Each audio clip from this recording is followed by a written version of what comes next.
justice. We want justice. We want justice. We want justice. We want justice. We want justice. We want justice. We want justice. We want justice. We want justice. We want justice. We want justice.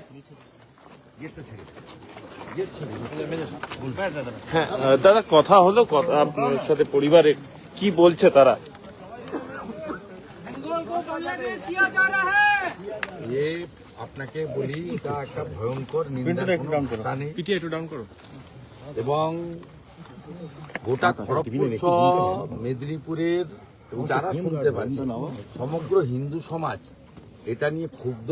Hindu যুবকরা তারা থানায় ঘিরতে চাইছে, আন্দোলন করতে চাইছে, করা উচিত। সম্পূর্ণভাবে সিসিটিভিতে দেখা যাচ্ছে এখানকার তৃণমূল কাউন্সিলর ফিদা হোসেন তার বাহিনী এই নৃশংস কি করছো? পুলিশ কাকে অ্যারেস্ট করেছে কেউ জানে না। জাভেদ সহ মূল অ্যাকিউজডরা কেউ গ্রেপ্তার হয়নি। এফআইআর কাকে দিয়ে লিখিয়েছে পরিবার এখনো জানে না। বিশেষ করে পরিবারের পিতা মাতা তারা নিজেরা অসুস্থ, তাদের একমাত্র দেখা শোনা ভরণ পোষণ সবটাই উদয় করত এবং ওনাদের বাড়ির আরেকজন যে আছেন সন্তান অর্থাৎ জামাই এবং তার মেয়ে, তারা পাঞ্জাবে আর্মিতে কাজ করেন, ওখানে থাকেন। স্বাভাবিকভাবে পুলিশের ভূমিকাতেও প্রশ্ন উঠছে। সিসিটিভি ফুটেজে প্রত্যেকের মোবাইল ফোনে ঘুরছে যে কারা এই ধরনের নৃশংস খুন করেছে, অ্যাসবেস্টার দিয়ে পাঁজর ভেঙে। এই ধরনের খুন হয় না, বর্বরচিত খুন। এবং উদয় চলে গেল হিন্দু বলে, আর খুন করলো বাংলাদেশে দীপু দাসদের যারা খুন করেছিল সেই বাহিনী, এক সেম মডেল। এবং শাসক দলের লোক হলে আর বিশেষ সম্প্রদায়ের হলে এখানে গ্রেপ্তার হবে না, ব্যবস্থা হবে না। এটা পশ্চিমবঙ্গের বর্তমান সিচুয়েশন।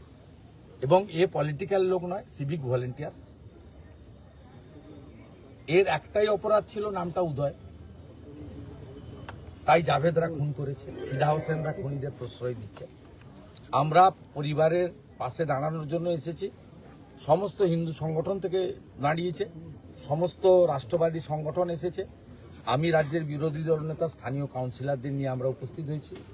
আমাদের একটাই বিষয়, এফআইআরটা ঠিকঠাক করে করতে হবে, সেটা আমরা করব। বিচার শাস্তির দাবিতে লড়াই হবে। পুলিশ শাস্তি না দিলে আদালতের আশ্রয় নেবে পরিবার, এবং তার পিতা মাতাকে সুস্থ রাখার জন্য চিকিৎসার দায়িত্ব আমরা নিচ্ছি। সরকার কি করবে আমরা জানি না। আমরা শুনেছি, জেনেছি সরকার বলে যে সিভিক ভলেন্টিয়ার্সরা কর্মরত অবস্থায় মারা গেলে 5 লক্ষ টাকা ক্ষতিপূরণ দেয়, সেটা সরকারের ব্যাপার। আমরা সরকারের জন্য অপেক্ষা না করে আমরা তাদের পরিবারকে অর্থনৈতিকভাবে সহযোগিতা করার সিদ্ধান্ত নিয়েছি। আজকে কিছুটা সহযোগিতাও করেছি এবং এখানকার স্থানীয় একটি যুবককে, বেকার যুবককে আপাতত তার বাবা মাকে দেখার জন্য আমি অস্থায়ীভাবে পরিবারে বেসরকারিভাবে তাদেরকে নিয়োগ করে দিয়ে গেলাম, যাতে পরিবার ঠিক থাকে। এখানকার নাগেশ্বর ভাই আমার কন্ট্যাক্টে থাকবেন, পরিবারকেও আমি নাম্বার দিয়ে গেছি। আমরা সমস্ত রকম সহযোগিতা করব। এবং পুলিশ যদি পরিবারের কাছ থেকে স্টেটমেন্ট নিয়ে ভিডিও ফুটেজ অনুযায়ী ফিদা হোসেন অ্যান্ড হিজ গ্যাংকে গ্রেপ্তার না করে, তাহলে নিশ্চিত থাকুন বৃহত্তর সংগ্রাম হবে, রাজনৈতিক পতাকা সরিয়ে সংগ্রাম হবে, হিন্দু ধ্বজ নিয়ে সংগ্রাম হবে, হিন্দু হিন্দু ভাই ভাই স্লোগান নিয়ে সংগ্রাম হবে। এবং তার জন্য এই জেলার পুলিশ সুপার, খড়গপুরের পুলিশ অফিসাররা দায়ী থাকবে। দাদা, একটা বিষয়, কালকে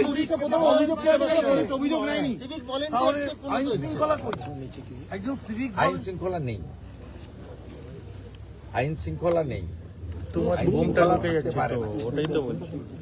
পশ্চিমবঙ্গে কোনো মা বোন দিদি কন্যা এবং কোনো হিন্দু সুরক্ষিত না, কোনো আদিবাসী সুরক্ষিত না।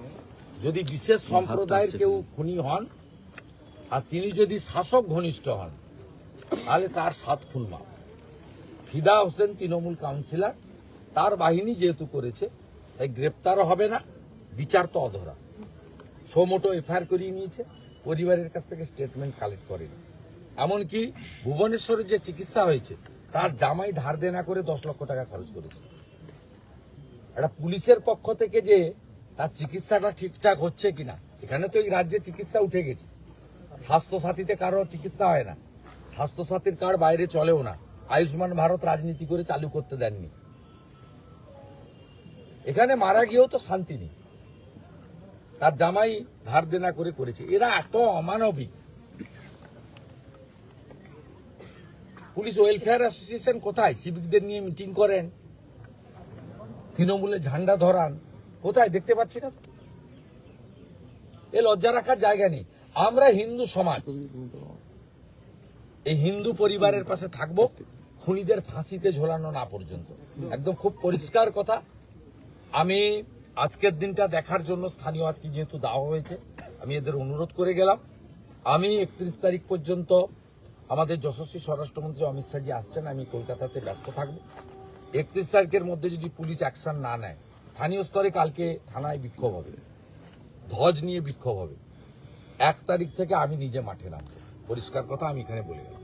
দাদা কালকে দুর্গাঙ্গন উদ্বোধনের কথা ছিল, কিন্তু উদ্বোধন হচ্ছে না। আপনিও টুইট করেছেন, কি বলবেন রাজ্য সরকারের এই হঠাৎ করে প্রথমে ওয়েস্টার্ন হোটেলের সামনে স্বাস্থ্য ভবনের জায়গায় করতে গেছিল, 4 কোটি টাকা খরচও করে ফেলেছে, মানে মুসলমানরা আপত্তি করেছে, যেটা আমাদের জায়গা দুর্গাঙ্গন করা যাবে না।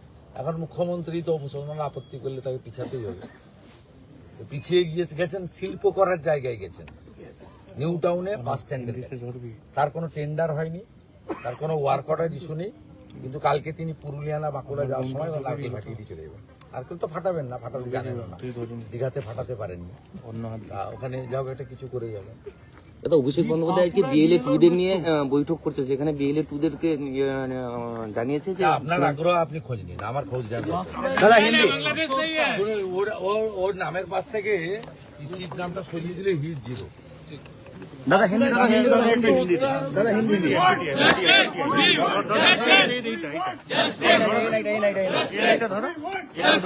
सब एक साथ ले लो भाई। মাইকি না, ধরো না মাইকি নেটাতে। दादा राज्य में बार बार हिंदुओं के ऊपर हमला, क्या कहेंगे? देखिए, एक सिविक वॉलंटियर लड़का है, नौजवान लड़का है, ऊर्जावान लड़का है, उदय, কল্যাণ उनका पिताजी रेल का रिटायर्ड स्टाफ है।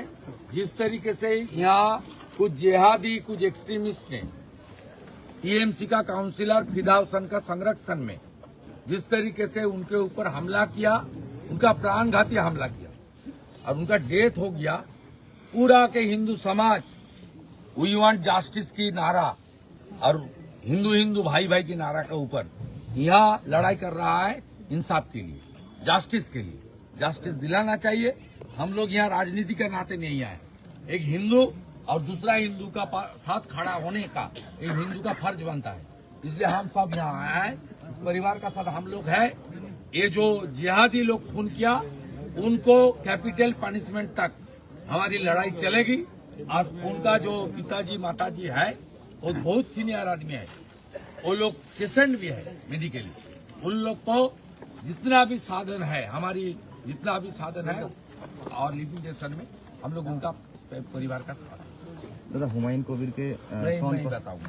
দাদা 15 दिन हो गया अभी तक और बाकी लोगों को गिरफ्तार नहीं। ওটা কি বলবো? আমি দেখেছি, ওটা দেখেছি, ফাঁসিতে দেখতে চাই। জাভেদ ওদেরকে ফাঁসিতে মেন্টালিটাই এরকম।